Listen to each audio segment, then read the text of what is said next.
जिस घड़ी का था मैं इंतजार वो घड़ी आ चुकी है जगह, जो कि पावर स्टार पवन सिंह का सॉन्ग आपको अब कुछ ही दिनों में सुनने को मिलेगा जगह। तो सबसे पहले अगर आप हमारे यूट्यूब चैनल में नए हैं तो हमारे चैनल को सब्सक्राइब जरूर कर लें और साथ में बेल आइकन को जरूर दबाएं ताकि पावर स्टार पहुंच जाए, कोई भी अपडेट आए तो सबसे पहले आप तक पहुंचे।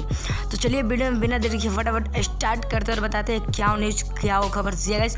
तो आपको बहुत ही खुशखबरी लेके आए हैं, बहुत ही बवाल खुशखबरी। तो बता दूं कि पावर स्टार पवन सिंह का इस वीडियो में बताने वाला हूँ कब आएगा गाना, कितना पैसा लगाया है और इस गाने को कौन लिखे और इस गाने में कौन कौन दिखने वाले, गाना किस यूट्यूब चैनल पे आएगा गाइस, इसकी सबका इन्फॉर्मेशन आपको इस वीडियो में देने वाले हैं।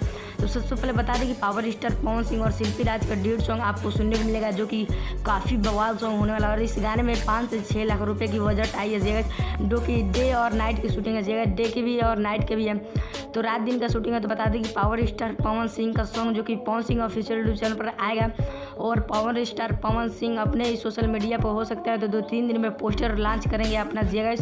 2-3 दिन में हो सकता है तो पावर स्टार पवन सिंह का पहला बोलबम सॉन्ग का पोस्टर लॉन्च किया जाएगा और उसके बाद पावर स्टार पवन सिंह का सॉन्ग को आपके बीच लॉन्च कर दिया जाएगा, जो कि काफ़ी बवाल सॉन्ग होने वाला है। तो पावर स्टार पवन सिंह का फैंस मुझे मालूम है कि बहुत ज़्यादा एक्साइटेड होंगे पावर स्टार पवन सिंह गाना सुनने के लिए। मिलते हैं पावर स्टार पवन सिंह किसी नेक्स्ट अपडेट के साथ, तब तक के लिए जय हिंद, जय भारत, स्वस्थ रहिए और मस्त रहिए।